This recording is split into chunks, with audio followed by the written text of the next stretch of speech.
Kita lanjutkan Bapak Ibu. Mohon maaf ini karena saya pakai software yang gratisan ya. Jadi dia hanya bisa merekam selama 10 menit.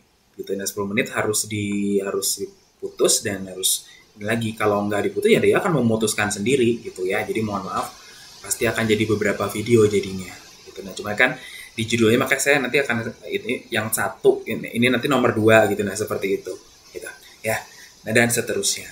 Nah, ya tadi saya sudah sampaikan ya, di sini performa kita cukup baik, artinya kita sudah melaksanakan yang sudah kita sepakati waktu itu di sana ya. Gitu ya. Memang dalam perjalanannya sih saya juga selalu mengingatkan ya gitu. Saya selalu mengingatkan, dan saya ingat sekali dulu ada yang sampai bilang apa namanya, akhirnya hilang juga kesabarannya gitu saya seperti itu gitu ya. Itu ya, artinya di sini saya selalu mengingatkan kita udah berkomitmen loh Bapak Ibu gitu, nah seperti itu. Nah, sekarang lihat ke depannya ya gitu. Artinya kalau penilaian kita sekarang ini hasil kemarin sudah lebih baik gitu ya. Nah, artinya kendala yang kemarin kita hadapi di sini sudah sama, persepsi kita sudah sama gitu ya. Tujuan kita sudah sama, kendala di internal kita ya. Kendala internal kita di internal Puja Ginita ini sudah teratasi sebetulnya. Nah, artinya sebenarnya saya cukup pede kalau misalnya ini kita jalan terus, berarti kita akan lebih baik lagi nih ke depannya gitu. Nah, seperti itu. Karena udah sama sebetulnya. Jadi bisa disimpulkan yang sebelumnya gitu ya, yang dari 2018 sampai Agustus 2019 ini kita belum sama nih sebetulnya gitu. Nah, waktu itu saya cukup kekeh minta ada evaluasi waktu itu ya gitu, dan harus di pertemuan harus ada seperti ini, waktu itu bentuknya seperti itu gitu ya. Saya harus present seperti ini karena saya mau menyampaikan hal ini sebetulnya Bapak Ibu gitu. Karena kalau ini tidak disampaikan, artinya ini nggak akan ada gitu. Nah, kalau ini nggak akan ada, ya udah ini udah hapus aja gitu. Nah, seperti itu. Nah, jadi tujuan saya waktu itu kenapa harus ada, karena dan terbukti kita sudah sama nih di sini ya, kita sudah sama nilainya, puji Tuhan kita sudah lebih baik lagi ya, nggak ada yang di bawah ini itu, nggak ada gitu. Nah, seperti itu. Nah, artinya kendala internal kita sekali lagi sudah teratasi. Nah, itu kan Maret ya, sampai Maret 2020 gitu. Nah, ketika setelah kita selesai 1 Maret, itu kan pelayanan kita 1 Maret tuh, ternyata kendala terjadi bukan di internal kita, tapi di eksternal kita. Gitu ya. Dengan yang kita sama-sama sekarang kita alami ya, si pandemi COVID ini. Gitu ya, seperti itu. Yang mengakibatkan kita sekarang nggak bisa bernyanyi bersama. Jadi kita nggak bisa ketemu gitu ya, nyanyi latihan bersama gitu, kita nggak bisa. Saya ingat setelah 1 Maret itu kan Minggu tuh. Nah, Selasanya itu kita libur. Nah, Selasa depannya itu kita masih latihan tuh. Latihan buat Jumat Agung. Gitu, karena kita belum diminta untuk jaga jarak, dan itu kita belum diminta untuk social distancing, kita belum. Jadi waktu itu Selasa itu kita masih latihan sekali. Nah, minggu depannya itu sudah nggak bisa ketemu lagi. Dan seperti yang kita harapkan, selesai waktu itu kan 2 minggu rehat dulu gitu ya gitu. Nah, ternyata habis 2 minggu udah enggak, terus akhirnya ini kayaknya nanti Mei selesainya gitu ya, terus nanti Mei setelah Lebaran gitu ya, di Juli nunggu musim panas ada, sekarang udah Agustus malah nambahnya makin ribuan gitu ya setiap harinya gitu. Nah, seperti itu ya. Jadi ya ini yang kita sudah beres di sini ya. Dan puji Tuhan hasilnya juga sudah ada gitu. Nah, ternyata sekarang kita ketemu kendala lagi di eksternal, Bapak Ibu. Ya, dengan kita nggak bisa ketemu lagi di ini, dan ya ini gimana nih yang sudah kita bangun gitu. Nah, seperti itu. Nah, memang kedepannya gitu ya, kedepannya dengan kondisi yang saat ini yang kita nggak tahu sampai kapan sih kita bisa ketemu lagi, kita nggak ada yang tahu, karena nggak ada orang yang udah pernah ngalamin ini gitu ya. Kalaupun katanya flu Spanyol dulu udah pernah kejadian, ya siapa juga yang bisa ditanyain gitu ya.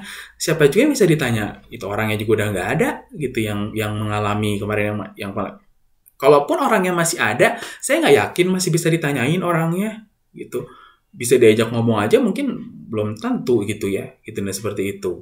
Gitu. Nah, artinya kita nggak tahu nih ke depannya. Nah, yang bisa kita sama-sama lihat sekarang gitu, itu ya solusi paduan suara di era sekarang ini gitu ya, di saat ya mungkin sampai vaksinnya ditemukan sehingga kita boleh mungkin ya kita baru bisa boleh ketemu itu kalau kita nanti udah divaksin gitu semuanya gitu. Mungkin ya kita nggak tahu gitu, yang bisa setahun 2 tahun lagi itu katanya seperti itu. Nah, solusinya saat ini ya memang hanya di virtual kondisi virtual choir gitu. Nah, seperti itu. Nah, kalau kondisi saya yakin waktu pas flu Spanyol dulu nggak bisa ada virtual gitu, teknologinya belum ada gitu. Nah, saat ini kita sekarang ada ya kondisi virtual choir. Nah, ini solusinya di sana. Gitu. Nah, ya memang virtual choir ini sering ada pertanyaan gitu ya. Memang bisa menggantikan real choir gitu, seperti itu gitu ya. Memang virtual choir itu bisa menggantikan. Kalau kata menggantikan kita telan mentah-mentah gitu ya, memang jawabannya nggak bisa sebetulnya gitu ya.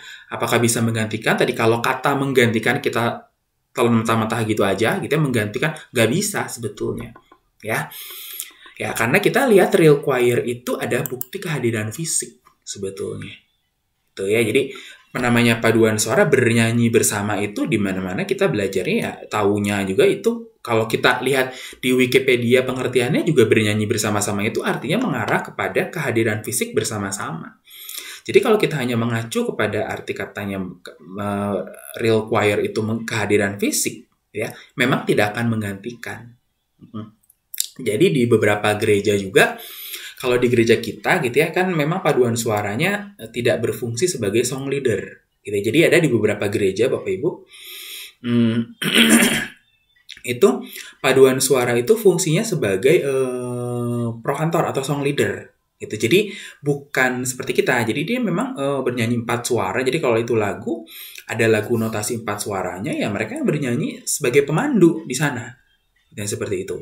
Itu ada gereja yang seperti itu. Gitu ya, gereja yang seperti itu. Nah, kalau gereja yang seperti itu sudah jelas fungsi paduan suaranya nggak bisa lagi. Dan seperti itu. Nah, tapi di gereja kita dan banyak di gereja lain di Indonesia gitu ya, atau di yang kecil di kota kita di Bandung itu paduan suaranya nggak berfungsi sebagai pemandu sebetulnya gitu ya. Nah, paduan suaranya berfungsinya sebagai kesaksian pujian. Nah, seperti itu. Nah, kalau fungsinya sebagai kesaksian pujian, pertanyaan apakah virtual choir dapat menggantikan real choir? Ya, jawabannya iya, bisa. Gitu. Karena fungsinya bukan sebagai pemandu, bukan juga sebagai ini. Di gereja kita dulu pernah ada, jadi paduan suaranya itu bukan pemandu, tapi dia mewarnai musik pujian pada saat lagu pujian di kebaktian itu dikumandangkan. Gitu. Jadi dia fungsinya nyaut-nyautin gitu. Misalnya lagu apa ya? Misalnya jemaatnya nyanyi nih. Bapak Ibu tahu kan lagu yang benar na junjungan yang kupilih. Nah, seperti itu gitu ya. Nah, itu kan referennya kan benar hiduplah Yesusku. Nah, ada paduan suaranya tuh nyautin. Misalnya ini jemaat ya. Benar, hiduplah Yesusku. Nah, itu tuh disaut-sautin. Artinya jadi pas kebaktian itu, nuansa yang terjadi itu memang jemaat dan paduan suara bersaut-sautan. Gitu, nah seperti itu. Nah, untuk yang kondisi seperti itu pun paduan suara nggak bisa lagi, gitu seperti itu. Nah, tapi kalau di gereja kita kan tidak, dan di gereja di Bandung yang lainnya tuh banyak yang enggak. Yang fungsi paduan suaranya itu sebagai kesaksian pujian. Nah, kalau fungsinya kesaksian pujian, virtual choir itu dapat menggantikan, gitu. Ya, dapat menggantikan, sehingga itu dapat dilakukan. Kalau bicara dapat menggantikan ya dapat, gitu. Karena fungsinya sebagai kesaksian pujian. Oke, kita lanjutkan di video selanjutnya.